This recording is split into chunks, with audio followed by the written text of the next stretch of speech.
A paz do Senhor Jesus, o Cristo, sou o evangelista Daniel Araújo, estou com você agora na pré-aula de número 4 da Revista de Jovens.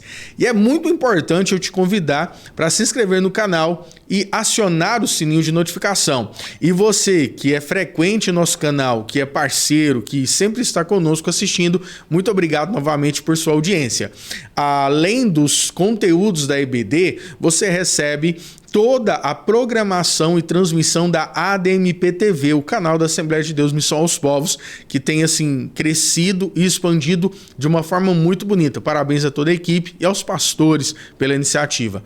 Muito bem, lição de número 4, nós vamos falar: você precisa nascer de novo. Resultado de um diálogo entre Jesus e Nicodemos, um fariseu, e deste diálogo nós extraímos diversos conceitos bíblicos que enriquecem o nosso esclarecimento e aprofundam a nossa vivência com a palavra de Deus. Então, muito bem, te convido a continuar comigo até o final da pré-aula dessa lição e conto com você até lá, hein, gente? Estou te esperando lá. E são riquíssimos os conteúdos que nós vamos abarcar e discutir nesse momento.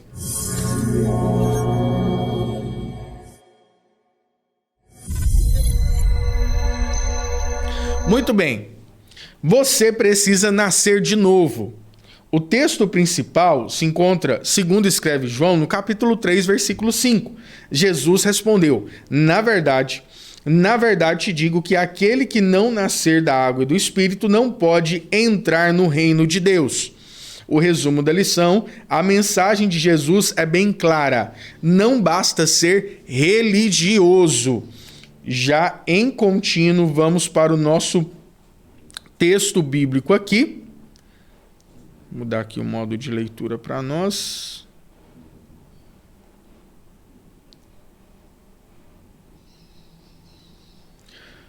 João, segundo escreve João, no capítulo 3, versículos do 1 ao 7.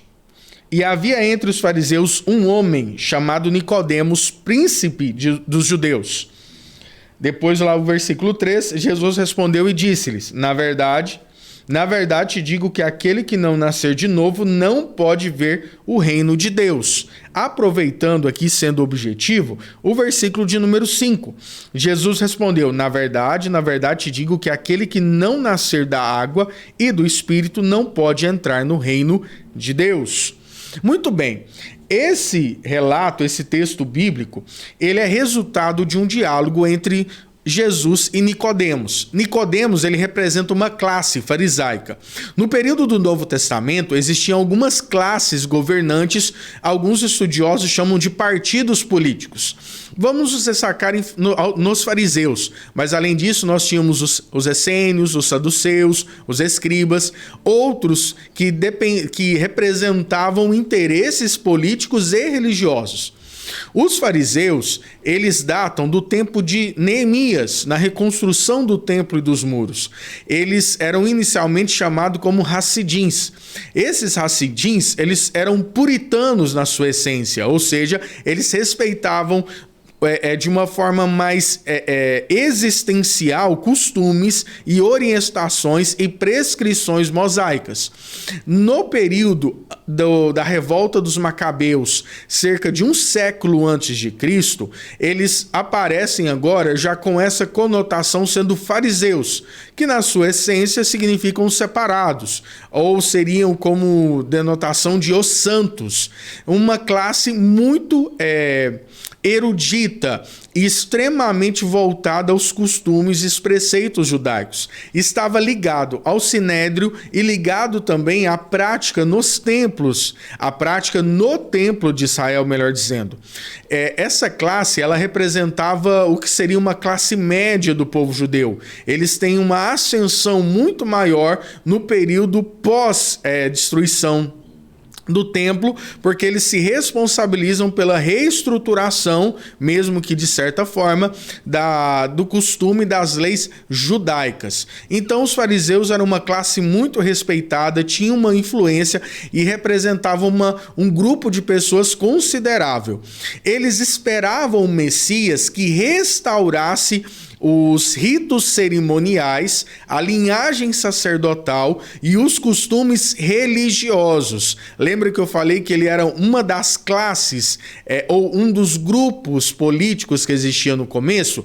Alguns grupos esperavam um Messias revolucionário, que pegaria espada, seria um líder e um general como foi Davi. Outros esperavam uma descendência política que representasse politicamente a nação de Israel em parcerias e alianças com povos estrangeiros, e os fariseus que esperavam uma reestruturação religiosa, doutrinária dos costumes judaicos.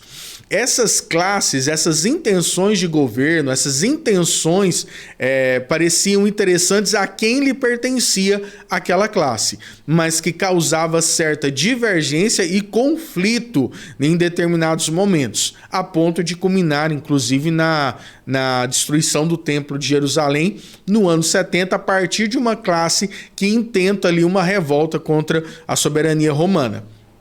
Os fariseus, então, eles eram muito voltados às leis. E é interessante que quando no diálogo de Jesus e Nicodemos, nós detemos em um versículo que espanta Jesus em Nicodemos não conhecer ou não interpretar aquilo que era interessante ou aquilo que estava explícito ou implícito dentro do texto de Moisés, dentro do texto de alguns dos profetas, e que ele não tinha essa revelação. Então, nós entendemos também que ele fala até de Adão. Quando você fala de espírito, você está falando de Cristo, que ele promove em nós um novo nascimento espiritual, contrapondo o homem Adão, que nos dá um nascimento orgânico, físico, fisiológico.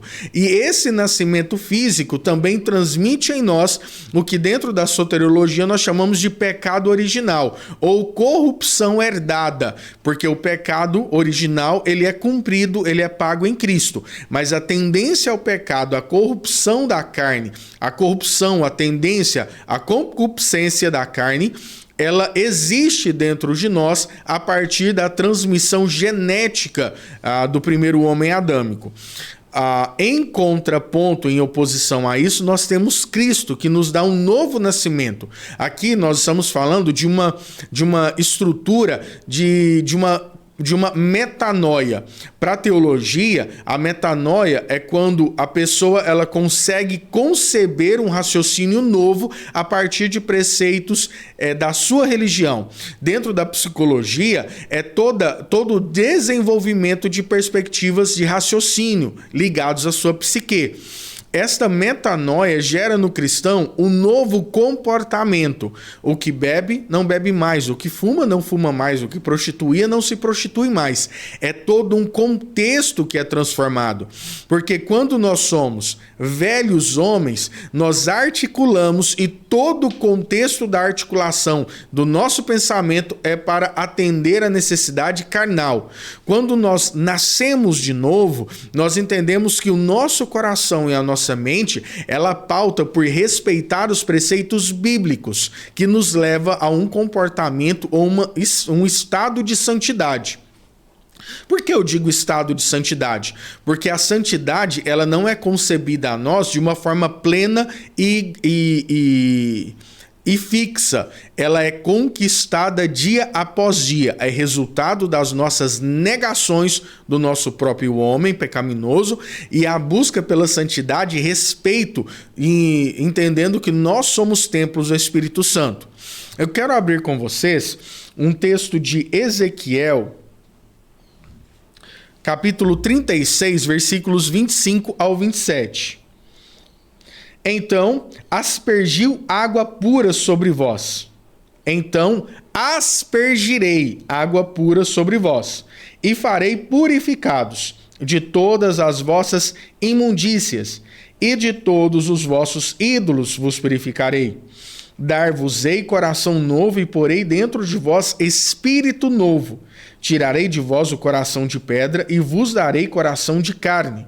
Agora o versículo 27. Porei dentro de vós o meu espírito, e farei que andeis nos meus estatutos. Guardeis os meus juízos, e os observeis. Então aspergirei água pura sobre vós. Aqui nós temos um diálogo em que extraímos diversos conceitos bíblicos. Um dos principais é a regeneração. Nós somos um ser em processo de regeneração a partir desse envolvimento. E muito importante nós percebermos que a relação de água em sermos quem não nascer de novo da água e do Espírito, nós entendemos que água aqui representa a palavra de Deus. Água aqui representa o verbo vivo, que é Jesus. Da nossa primeira e segunda lição, onde nós falamos da revelação do verbo vivo, principalmente a primeira lição, se eu não me engano. E aonde eu entendo que Cristo, ele é a revelação, e nós precisamos mergulhar na revelação da palavra de Deus, na revelação da pessoa de Cristo, e a partir dela, os nossos corações serem circuncidados. Outro texto que eu quero trazer é de Deuteronômio 10:16. Fui em Ezequiel, representando os profetas menores. Agora nós vamos em Deuteronômio, representando aqui Moisés e a lei. E assim nós vamos entender por que Jesus se espanta quando ele fala para Nicodemos. Entendendo que ele não estava compreendendo ou tendo a revelação plena daquilo que Cristo quer transparecer ou transmitir na sua mensagem. Deuteronômio capítulo 10, versículo 16. Circuncidai, pois, o vosso coração e não mais endureçais a vossa cerviz. Circuncidai, pois, o vosso coração. Vamos lá agora para Paulo, em Hebreus, capítulo 10, versículo 1, onde ele fala que é insuficiente ou é incapaz que o sacrifício, que o animal sacrificado purifique ou deixe perfeito o homem que sacrifica. Eu lembro também do relato de João Batista, quando ele contempla Jesus vindo até aquele poço, aquele rio, aquele lugar onde João Batista estava fazendo os seus batismos ali. Ele olha para Cristo e compara Cristo com o Cordeiro de Deus, remetendo ao milagre de Abraão e Isaque, aonde o Cordeiro de Deus substitui o sacrifício humano. E esse Cordeiro agora realmente tira o pecado do mundo. O rito cerimonial, o rito sacrificial, o rito memorável anual, ele era impossível de deixar plenamente o homem limpo. Era uma forma em que Deus orienta a humanidade para que se como colocasse protetor solar com fatores de proteção enormes, para que assim contemplasse Deus. Porque o pecado fere o homem, o pecado fere o relacionamento de homem com Deus. Então eu preciso dessa novidade de vida, dessa novidade de comportamento, dessa conversão ao cristianismo. Eu entendo que quando Nicodemos responde a Jesus, ele está respondendo como um homem conhecedor. Mas conhecedor não no sentido espiritual, mas no sentido intelectual. Então Nicodemos, ele tem um intelecto preparado, o intelecto direcionado à interpretação do contexto bíblico-teológico, mas ele não consegue aprofundar espiritualmente na proposta ou na revelação da lei e dos profetas. E Cristo, ele cumpre a revelação da lei e dos profetas. Seria como se hoje nós acreditássemos no Cristo que marcou o calendário greco-romano e hoje nós somos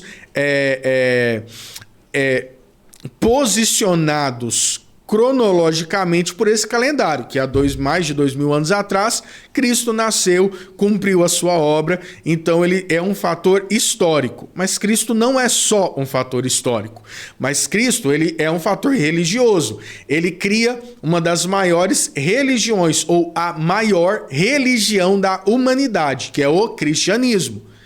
E Cristo também faz parte da religião judaico-cristã, que ele também divide os princípios do Antigo Testamento e os patriarcas. Patriarcas estes que geraram as maiores religiões do mundo contemporâneo. O judaísmo, o cristianismo, que tem a sua origem judaica, e o islamismo com o patriarca Abraão. Ou seja, ele é fator histórico? Não somente. Ele é fator religioso? Não somente. Cristo, ele realmente é a revelação da palavra de Deus, ou a revelação do amor de Deus à humanidade. O capítulo 3 do Evangelho segundo escreve João, também nós precisamos lembrar que tem um texto áureo da Bíblia, como nós dizemos, que é João 3,16, porque Deus amou o mundo de tal maneira que deu seu Filho unigênito para todo aquele que nele crê, não pereça, mas tenha a vida eterna. Então, a revelação do amor de Deus para a humanidade é a pessoa de Cristo. Então, eu preciso entender Cristo não simplesmente histórico, não simplesmente religioso, não simplesmente como homem que caminhou sobre a terra. Eu preciso entender que Cristo, ele é quem circunda o meu coração, quem muda o meu comportamento e garante a minha salvação. Então ele tem fatores no passado, no presente e no futuro. Cristo, ele é a revelação da palavra de Deus. Então somente em Cristo eu me achego à posição do sagrado, ou me achego à contemplação do divino. Eu preciso entender que Cristo, ele é superior à minha interpretação lógica das coisas.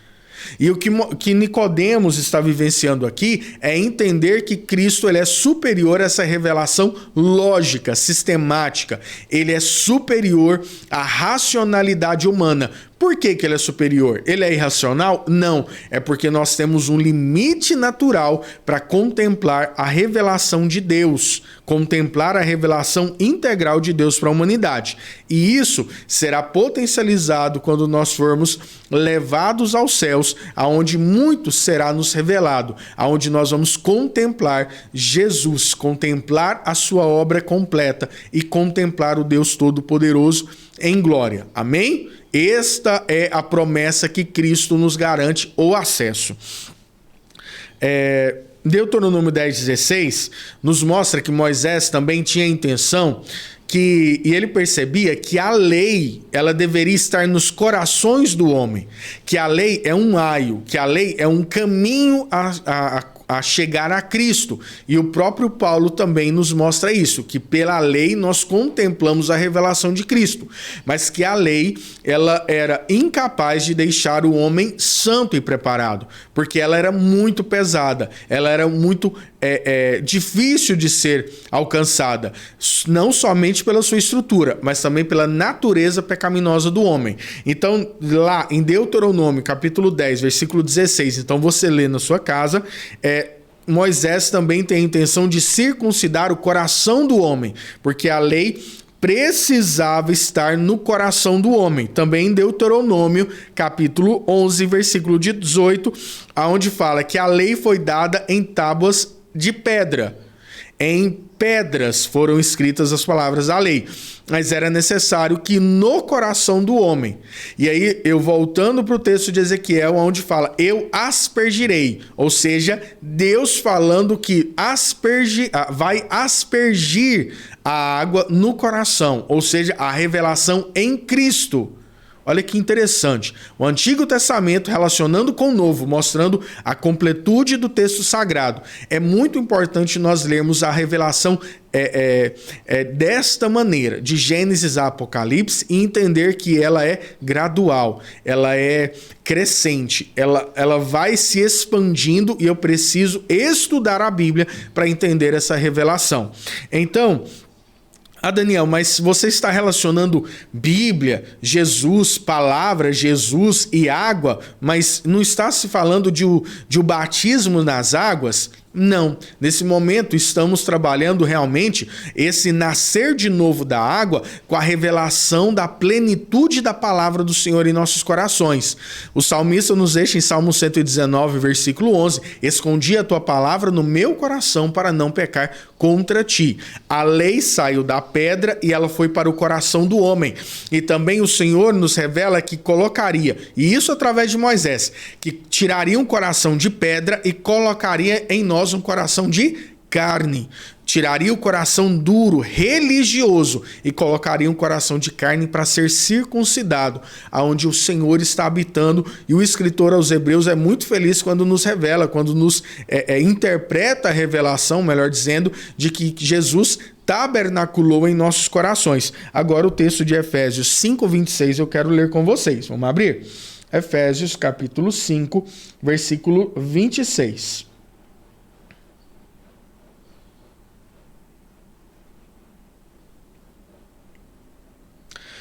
Para que a santificasse, tendo-a purificado por meio da lavagem de água pela palavra. Tendo purificado pela lavagem de água pela palavra. E esse contexto é onde Paulo ele apresenta Cristo para a igreja como o noivo é para a sua esposa. O esposo é para o seu cônjuge. O esposo é para a mulher amada, que dá a vida pela sua esposa. Então, como Cristo deu a vida pela igreja, pela sua noiva, assim nós precisamos para quem nós amamos, fazendo ali uma comparação. E ele chega nesse ponto, e em outros momentos também Paulo vai trabalhar, sermos lavados pela palavra. Nossa, como assim? Sermos lavados pela palavra. Um costume judaico que os gentios ou o não judeu de nascimento, ele poderia se tornar judeu através de ritos cerimoniais. Ele deveria procurar um rio de águas correntes e ficar até o pescoço, e essas águas representam ali o lavar de Deus na vida do homem, e aí conotando também o batismo em águas, que é um dos sacramentos que nós utilizamos hoje ainda. E enquanto essa água ela corria, o sacerdote ou um homem conhecedor da lei, um líder religioso, ficava à beira daquele rio de águas correntes e lia a lei judaica, fazendo ali um mover e representando a passagem e a limpeza do coração, a limpeza da vida, a limpeza na história daquele homem, através daquelas águas que passavam até o seu pescoço e a leitura dos mandamentos e da lei. Então nós entendemos que aqui nós estamos relacionando a partir da revelação espiritual, que esta água que lava é a própria palavra de Deus, é a revelação em Cristo da palavra de Deus, e nós precisamos ter acesso e profundidade a ela. Gente, olha que lição magnífica. Você, professor, se prepara, você, aluno, vá disposto na escola bíblica a receber muito além. Hoje realmente eu estou me detendo em ter aqui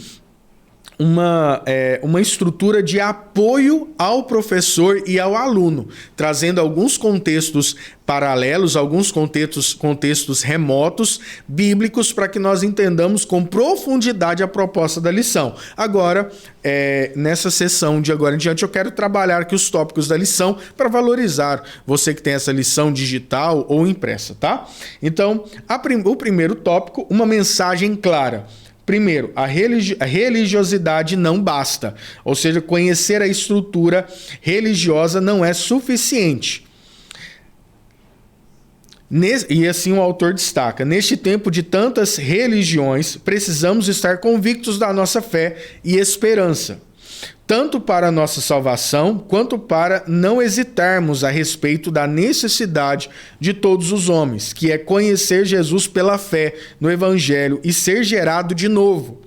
Não nos impressionemos com qualquer aparência religiosa, e nós somos transformados pela renovação do nosso entendimento, ou seja, nós crescemos em compreensão, evoluímos como cristãos até chegar à estatura de varões perfeitos. E aqui está falando de uma forma genérica, tanto homem quanto mulher, mas está falando de servo de Deus, de cristão genuíno. Irmãos, nós não podemos estar na igreja em uma situação mecanicista, em uma adoração rígida. Eu falo que nós não podemos ser como motoristas, nós não podemos ser adoradores como motorista o é.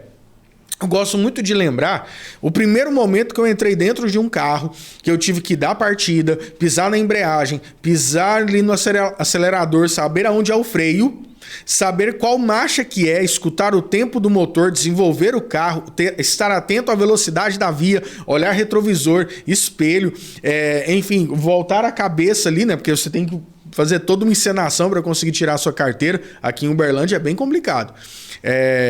E aí nós lembramos, isso me faz remeter ao nosso primeiro amor, em que nós estamos atentos quando o pastor hoje leu o Salmo de número 23 no culto de domingo. Foi maravilhoso. Nossa, ele pediu para abrir o livro de Abacuque. Eu nem sabia que existia Abacuque. E você fica ali se alimentando e se deliciando sobre as coisas. Os louvores falam com você. A palavra, por mais simples que ela se pareça, fala enormemente no seu coração.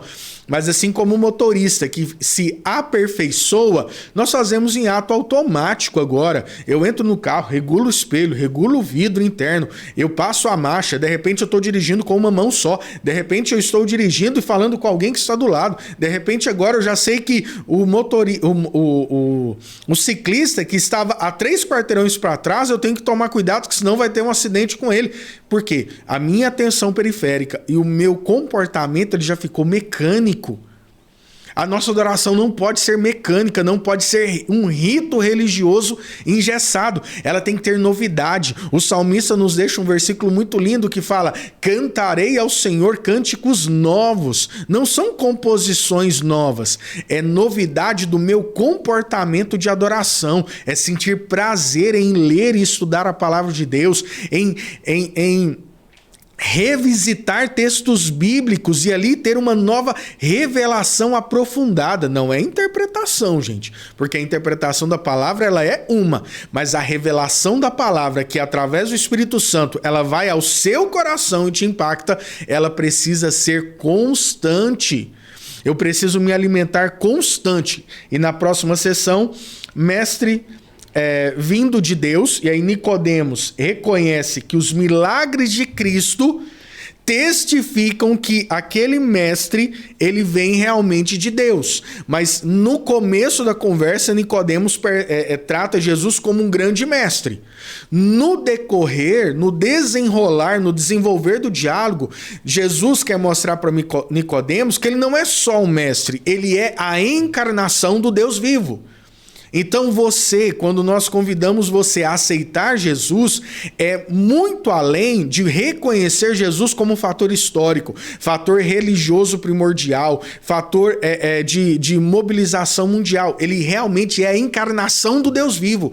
Ele é uma das pessoas da Trindade. Ele faz parte dessa revelação. Por ele foi escrito todo o Antigo Testamento, e todo o Novo Testamento testifica as suas obras e nos garante a continuidade e plenitude da nossa salvação, igreja. Então renovemos o nosso entendimento, cresçamos nesse entendimento na revelação do Senhor. E por fim, nesse tópico eu quero ressaltar: por isso Jesus transmite a Nicodemos todo o plano salvífico em um sermão que contém o texto áureo, como eu já falei, do Evangelho segundo João, no capítulo 3, versículo 16. O perigo da relativização.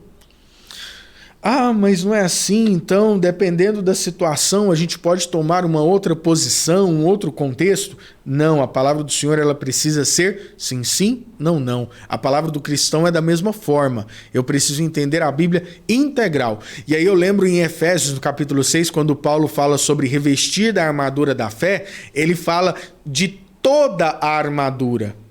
Do capacete, do escudo, da sandália, da prontidão do evangelho, do cinto, da espada, de tudo, representando ali comportamentos e pensamentos do cristão. Então eu não posso ser cristão de final de semana, eu não posso ser cristão de templo, eu preciso ser cristão na escola, na faculdade, no trabalho, com o meu relacionamento, com o meu casamento, com os meus filhos, com aonde eu ando, dirigindo no trânsito, comprando, vendendo. Eu preciso ser cristão em todos os momentos. Em todos os momentos. E o segundo tópico, de fariseu a discípulo. Os príncipe dos judeus, mostrando aqui a representação religiosa e relevante que Nicodemos tinha dentro da estrutura farisaica, um fariseu evangelizado. Nós temos outros momentos, e inclusive na morte de Jesus, quando ele é preparado para o sepulcro, Nicodemos é narrado que aparece junto com as pessoas que prepararam ali o cortejo e o enterro de Jesus, mostrando ali que em início, olha só, gente, Nicodemos inicialmente se encontra com Jesus à noite, às escondidas, talvez com medo da retaliação, com medo do posicionamento dos seus pares, mas agora Nicodemos, no final, ele vai junto com as pessoas que preparam o cortejo de Jesus, preparam ali o enterro de Jesus, publicamente. Eu tenho uma confissão pública de Nicodemos agora. Antes ele estava às escondidas, com vergonha, tímido. Agora ele quer publicamente decretar e declarar a sua conversão ao cristianismo. Olha que bonito. E você? E eu? Nós estamos ali crendo e acreditando e servindo a Cristo ali como diria assim, bom mineirês, na moita, na encolha, ou não? Eu sou declaradamente escancarado cristão. E todos sabem, e todos conhecem, e todos testificam do meu comportamento. Então é algo para nós refletirmos do aprendizado, do diálogo entre Jesus e Nicodemos. No grupo dos discípulos, e já falei, por fim, no tópico 3, o milagre do novo nascimento. Primeiro, a regeneração. E aí eu quero ler alguns pontos aqui com você. Trata-se do milagre do novo nascimento através da água do Espírito, pelo qual somos gerados de novo e passamos a ter vida eterna. A regeneração seria, em ordem cronológica, o primeiro passo para a conversão. E é interessante porque se a palavra revelação me provoca regeneração, é necessário aquele que pregue, é necessário aquele que ministra, é necessário aquele que elucida a revelação para as pessoas. Então é necessário o missionário que leva a palavra de Deus aonde não existe o cristianismo. E é necessário você, cristão, homem, mulher, jovem, criança, que conhece a revelação, revelar espiritualmente a palavra de Deus aos homens. Certa vez, conversando com um amigo sobre a relação em adoração a ídolos, eu perguntei para ele diversos pontos bíblicos. Não critiquei, não questionei, mas eu perguntei: você já viu na Bíblia? Você já percebeu na Bíblia? Porque ele não havia essa revelação. E no final do diálogo ele falou: não, Daniel, realmente eu nunca tinha pensado dessa forma. E não foi por mim, é que a palavra de Deus, ela impacta o coração do homem e ela não volta vazia. Ela não volta sem dar frutos. Por mais que seja uma discussão de semântica, de diálogo, eu tenho certeza que quando eu converso sobre a Bíblia, amorosamente, cordialmente, guiado pelo Espírito Santo, essa palavra não volta vazia. Essa palavra não fica sem ser plantada, enxertada. E aí o desenvolvimento dessa palavra cabe dessa palavra que se torna uma semente. Cabe àquele que a escutou através do Espírito Santo de Deus, e aí ele ser renovado ou ele decidir não gerar o fruto da revelação da palavra de Deus. Então, fale da palavra, pregue, ministre, porque é dado a você, cristão, convertido, convicto, uma revelação que a humanidade não tem. Então atentamos muito a isso, porque as oportunidades sempre acontecem. A regeneração no método da salvação.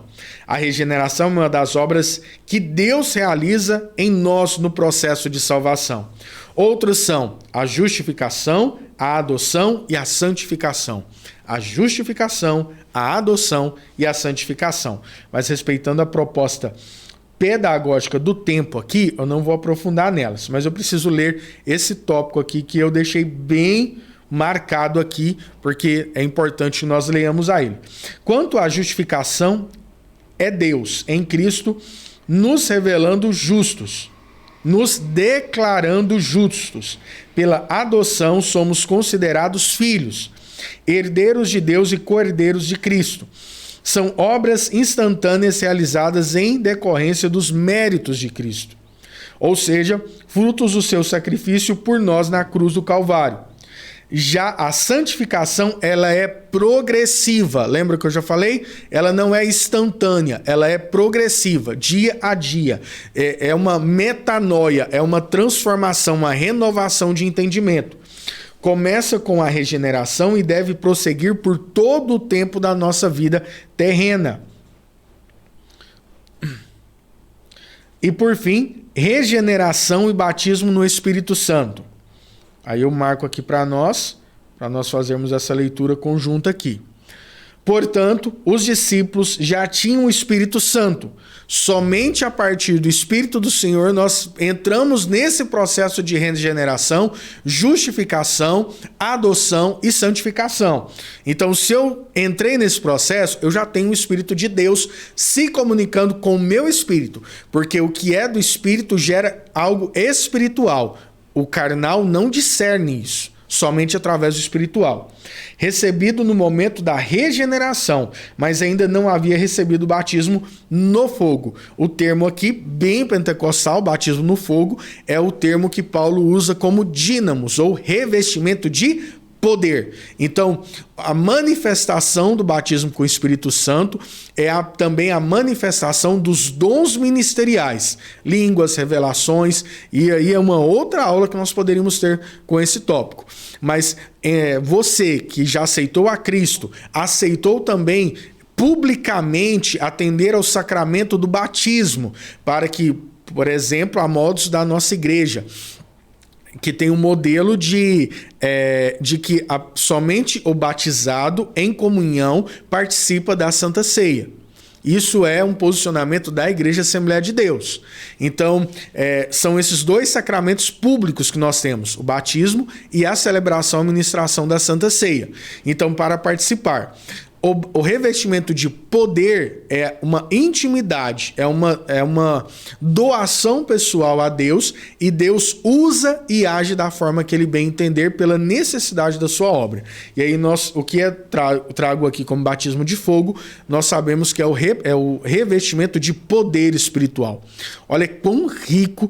Gente, e eu tive que selecionar diversos tópicos aqui para a gente ser bem objetivo. Já tenho certeza que já passou os 30 minutos aqui de vídeo, mas o nosso objetivo é esse, é trazer algo que vá incrementar e não é substituir a escola bíblica.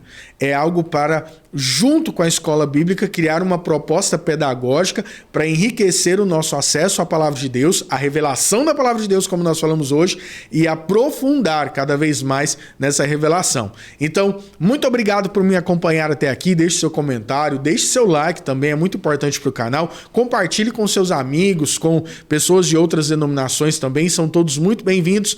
E obrigado pela oportunidade, me coloco à disposição. Parabéns a toda a equipe que está atrás das câmeras, montando, estruturando. Hoje nós viemos cedo aqui para fazer a gravação e está aqui comigo o Marquinhos. Muito obrigado, Deus abençoe.